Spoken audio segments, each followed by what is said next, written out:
ఓం నమో భగవతే శ్రీ మేధా దక్షిణామూర్తయే.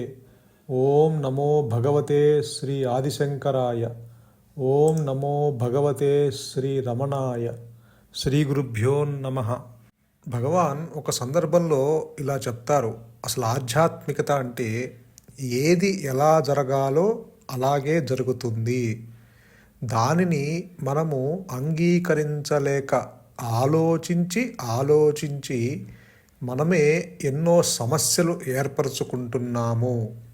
ఎంతో ఒత్తిడిని, అలజడిని ఏర్పరచుకుంటున్నాము.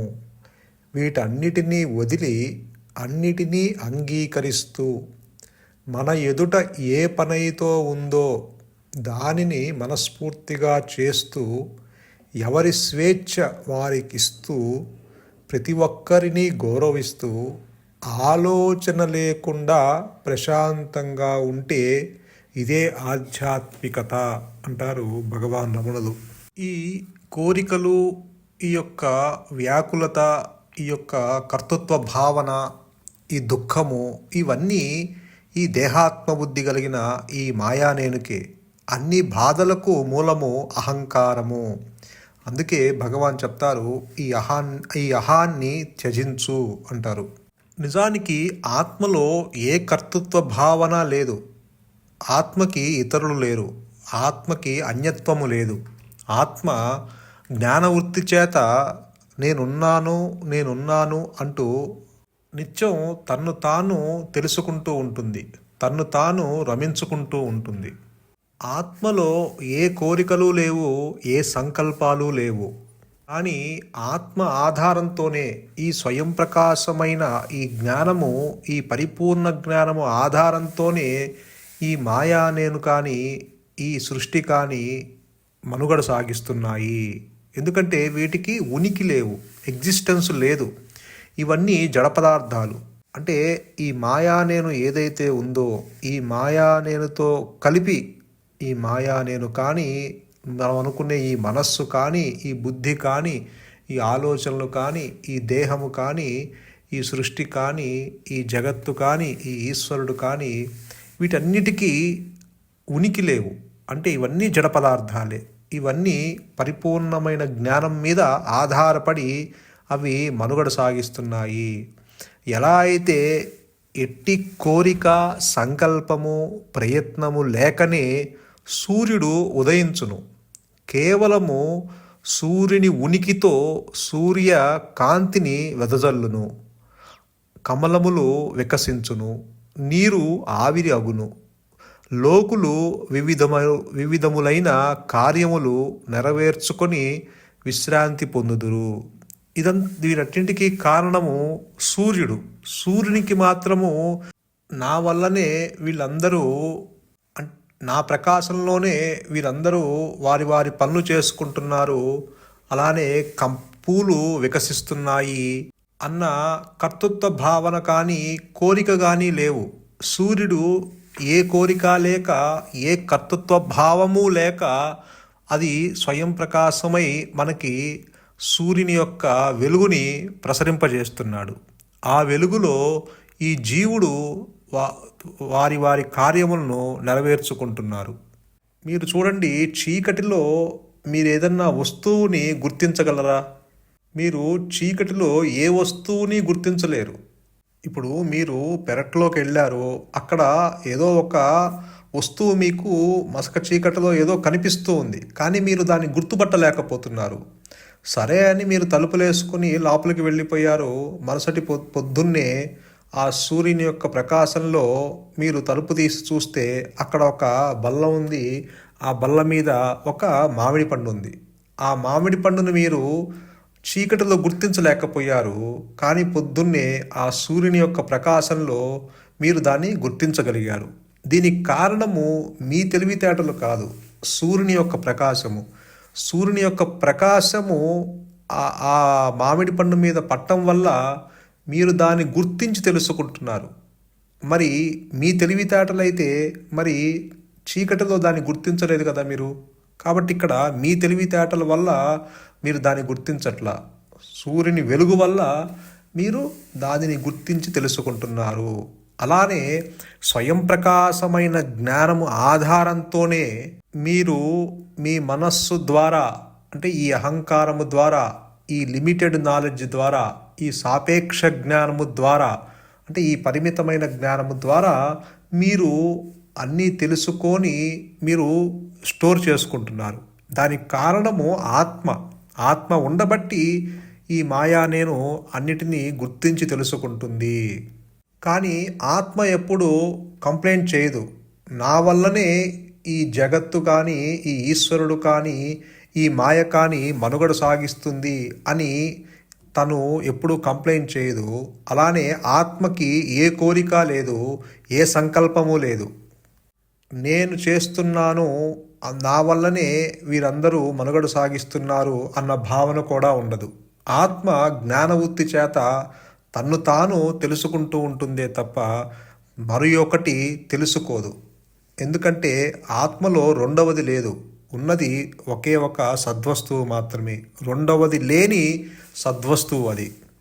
అలాగే స్వయం ప్రకాశమై ఉన్నది ఆత్మ. Self shining, self luminous. నీకు ఆలోచనలు రావటానికి కారణం కూడా ఈ పరిపూర్ణమైన జ్ఞానము. నీకు ఆలోచన వచ్చినా పరిపూర్ణమైన జ్ఞానము ఉన్నది, ఆలోచన రాకపోయినా ఆ జ్ఞానము అలానే ఉన్నది. అందుకే భగవాన్ చెప్తారు, కర్త అనగా ఈశ్వరుడు వారి వారి ప్రారబ్ధ కర్మను అనుసారంగా జీవులను ఆడిస్తున్నాడు. జరిగిన దానిని ఎవరెంతగా ప్రయత్నించినా సరే జరగనే జరగదు. జరిగే దానిని ఎవరెంత అడ్డు పెట్టినా సరే జరిగి తీరుతుంది. ఇది సత్యము. కనుక మౌనముగా ఉండటమే ఉత్తమము అంటారు భగవాన్ రమణులు. కర్తురాజ్ఞయ ప్రాప్యతే ఫలం. కాబట్టి ఈ కర్త ఈశ్వరుడు, అలానే ఫలాలు ఇచ్చేది కూడా ఈశ్వరుడే. నిజానికి జీవుడు ఒక పనిముట్టు మాత్రమే, ఆత్మ చేతిలో ఒక పనిముట్టు. కానీ అది తెలియక కర్తృత్వ భావన మీద వేసుకుంటాడు. నేను చేస్తున్నాను అన్న భావన కలిగి ఉంటాడు.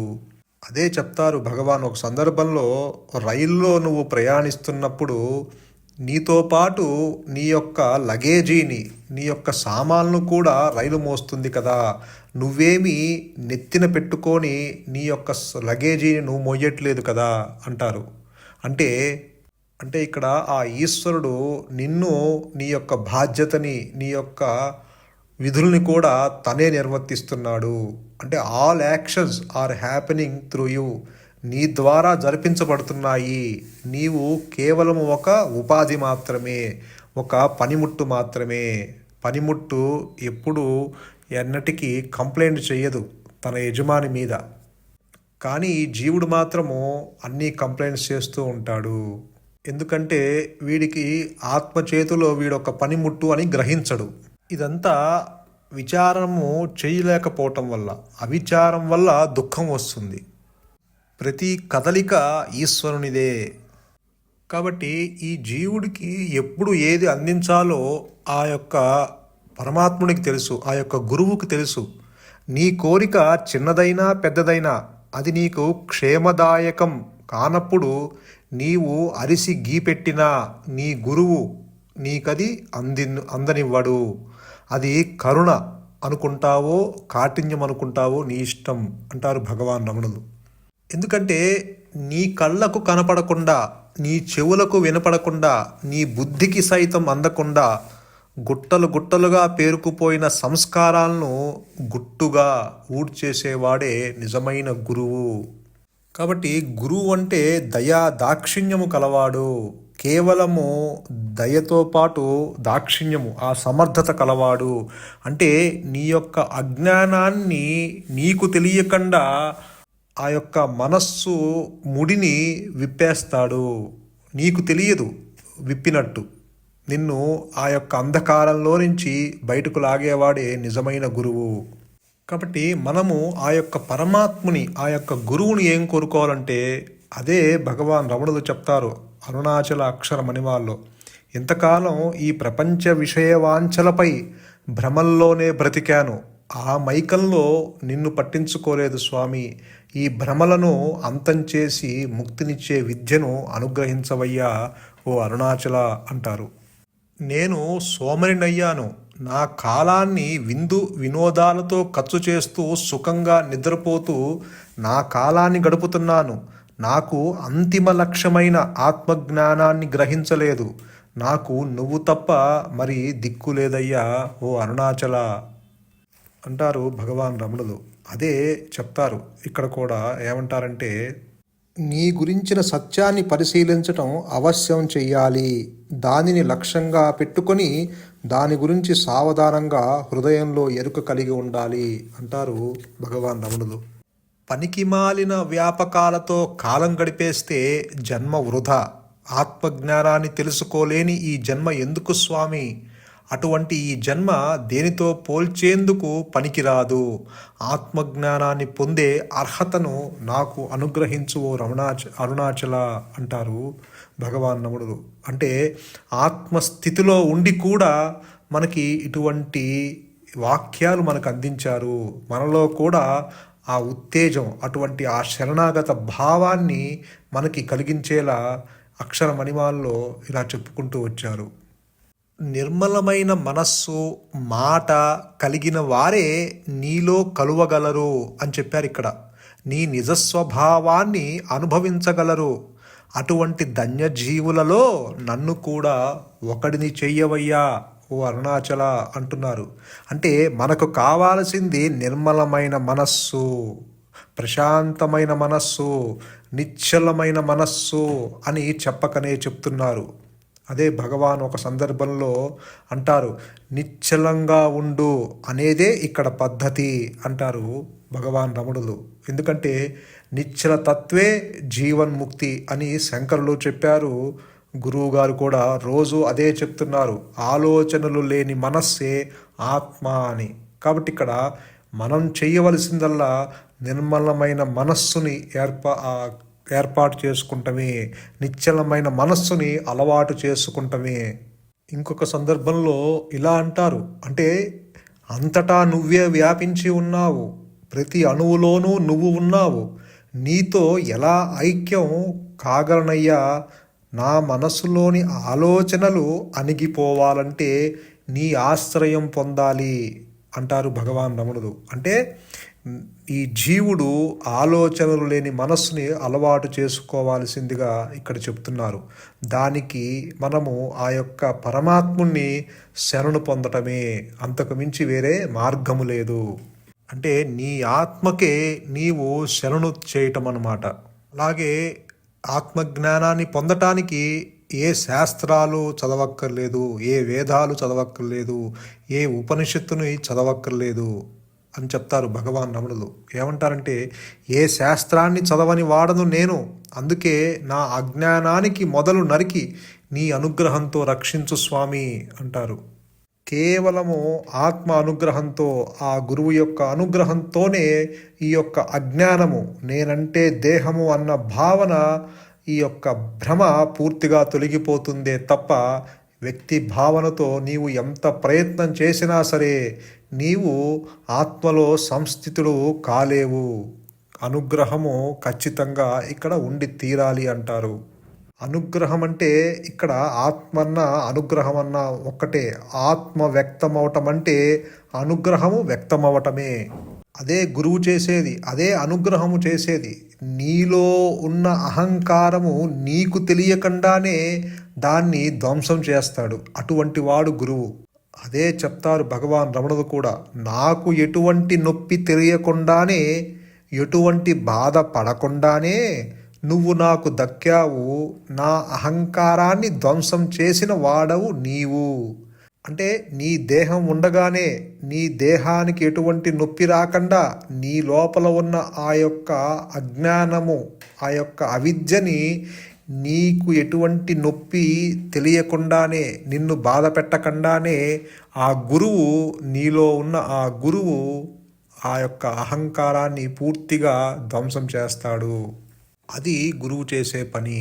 నీలో ఉన్న ఆ వాసనలని, జన్మ జన్మల నుంచి పేరుకుపోయిన గుట్టలుగా పేరుకుపోయిన ఆ వాసనల్ని ఒక్క జ్ఞానాగ్నితో ధ్వంసం చేస్తాడు. గురువే సర్వలోకానాం భిషజే భవరోగినాం నిధయే సర్వ విద్యానాం శ్రీ దక్షిణామూర్తయే నమః అంటారు.